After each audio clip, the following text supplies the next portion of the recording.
Merci infiniment pour votre acceptation, ça me touche énormément. Eh ben, on a profité d'une belle journée, c'est bien. Exactement.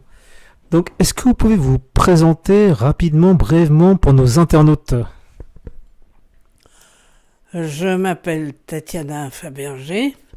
Mon père était Théodore, donc on m'appelle d'habitude Tatiana Feodorovna.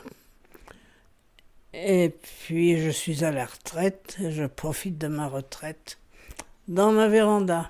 Voilà. Donc, on connaît Fabergé, notamment pour les œufs, mais il n'y a pas que des œufs, hein, c'est une longue histoire. Racontez-nous un peu l'origine, justement, de Fabergé. Les Fabergé étaient des huguenots protestants qui sont partis à la révocation de l'édit de Nantes et qui sont allés jusqu'en Russie en passant par la Baltique et se sont installés à Saint-Pétersbourg. Est-ce que les Fabergé sont originaires de France? Parce qu'on entend plein de rumeurs en allant sur Google, en lisant plein de bouquins. Concrètement, ils viennent d'où en fait? Ils viennent de Picardie. Voilà, d'accord. Et Et ils viennent d'un village, enfin une petite ville qui s'appelle La Bouteille. d'accord. Racontez-nous l'origine des œufs Fabergé, justement. Comment c'est venu l'idée? Bon, les œufs, c'était une tradition pour Pâques, on offre des œufs. Et puis après, ils ont commencé à faire des œufs un peu décorés. Et puis c'est parti comme ça, quoi. Oui. Mais ils n'ont pas fait que des œufs. Après, ils ont fait tout un tas de... Et des bibelots, et de l'argenterie, et des bijoux, enfin, Plein de choses. d'autres choses, oui. Donc vous avez un parcours quand même assez atypique. Quoi ce virement? Pourquoi? Bon, ça s'est trouvé comme ça. Quand j'étais Ouais. à la retraite, j'ai commencé à faire des recherches avec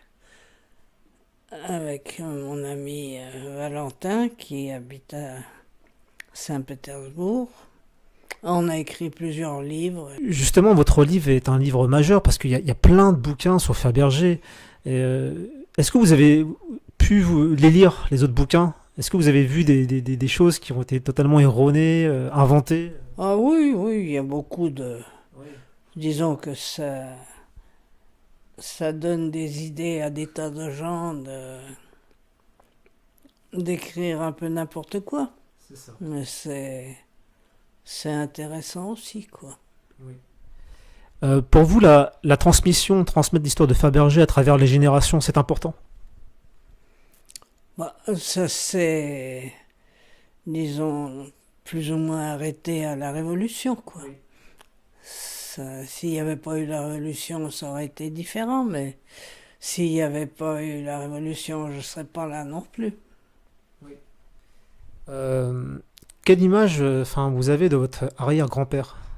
Je ne l'ai jamais vu et je pense que c'était un très bon industriel qui savait développer des idées et qui est tombé au bon endroit à la bonne époque.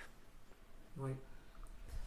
Donc, est-ce que vous avez prévu une suite par rapport à l'histoire de Fabergé, des personnes qui vont s'occuper de Oh, il y a l'histoire? beaucoup de gens qui essayent de faire des suites. Oui. Et toutes les suites ne sont pas tout à fait, comment dirais-je, Juste. juste ou pas juste. En tout cas, il n'y a peut-être pas le succès escompté au bout, quoi. Oui. Justement, quel conseil vous donnerez aux personnes qui veulent s'intéresser à l'histoire de Fabergé? Parce qu'il y a plein de choses, hein. De pas y toucher. Est-ce que vous avez un mot de la fin, un dernier mot pour nos internautes? Ben, je leur souhaite beaucoup de bonheur et beaucoup de succès dans tout ce qu'ils veulent entreprendre. Très bien. Sur ce, je vous remercie infiniment. En prix.